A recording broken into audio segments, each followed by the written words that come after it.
Joe Biden was in Iowa today, where he was scheduled to give a speech about agricultural policy. He didn't give that speech. Instead, he delivered a moral indictment against Donald Trump.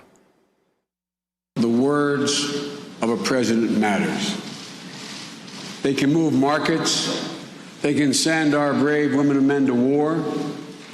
They can bring peace. They can calm a nation in turmoil.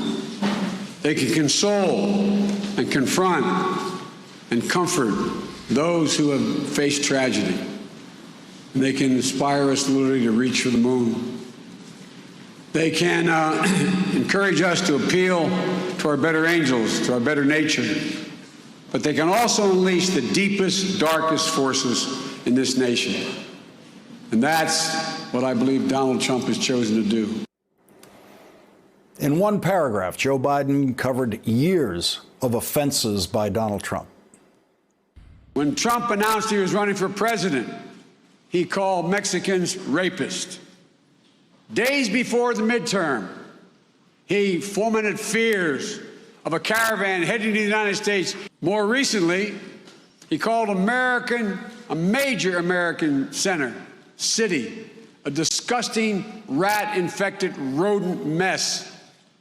No human being, he said, would choose to live, as though the vibrant, diverse community around Baltimore somehow was less than human. At a rally in Florida, when he asked the crowd, "How do we stop these people?" meaning immigrants, someone yelled back, "Shoot them," and he smiled. In North Carolina, he basked in the chants of "Send her back," echoing across the stadium. How far is it from Trump saying this is an invasion to the shooter in El Paso declaring, quote, "This attack is a response to Hispanic invasion of Texas"?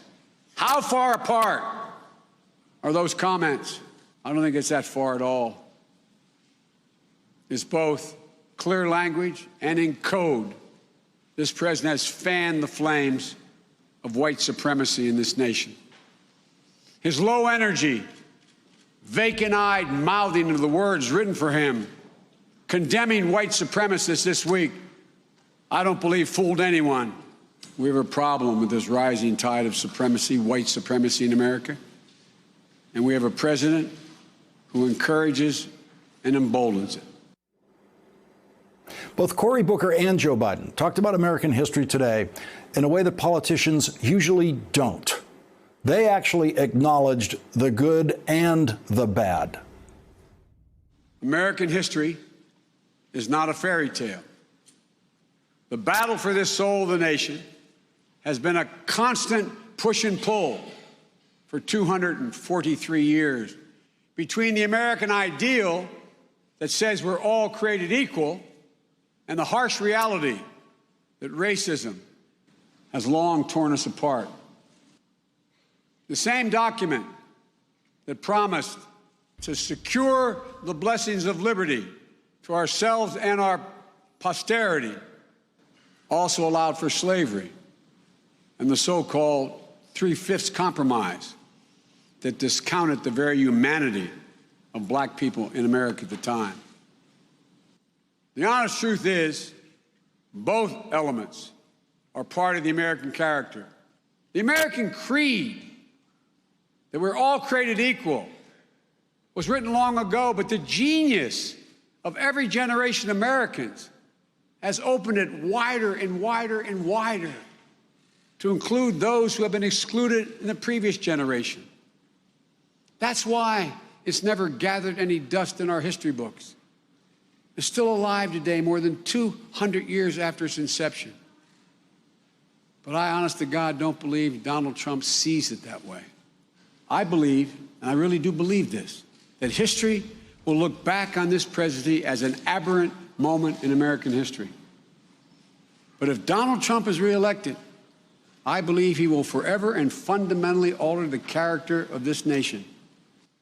If we give Donald Trump 4 more years, this will not be the country envisioned by Washington and Adams and Jefferson. If we give Donald Trump 4 more years, this will not be the nation bound together by Lincoln, If we give Donald Trump 4 more years, this will not be the nation lifted up by Roosevelt or inspired by Kennedy. It will not be the nation that Barack Obama proved bends toward justice. The danger.